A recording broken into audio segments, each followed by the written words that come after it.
વરાછા અશ્વિની કુમાર પર વર્ષોથી ફૂલ માર્કેટના લોકો વેપાર કરી રહ્યા છે।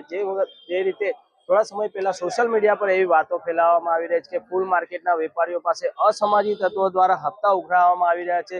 શું છે સકી હકીકત આપણે વાત કરવાનો પ્રયાસ કરીશું। જે રીતે સોશિયલ મીડિયા પર વાતો ચાલી રહી છે કે ફૂલના વેપારીઓ પાસે હપ્તા ઉઘરાવવાની વાત છે, શું છે સાચી હકીકત? મારું નામ ઉમેશભાઈ ભાનુભાઈ બામટા છે।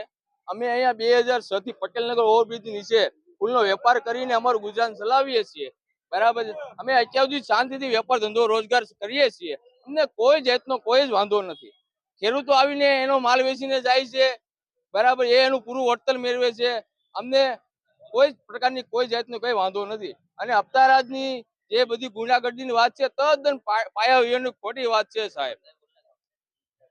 તો આ વાત કેવી ફેલાવે કે નાના વેપારીઓને કાયમી રીતે હેરાન કરવામાં આવે છે, આપની શું માંગ છે હવે?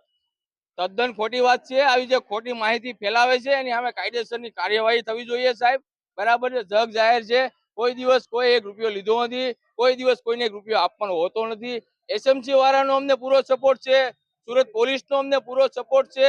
અમે શાંતિથી વેપાર રોજગાર ધંધો કરીએ છીએ સાહેબ।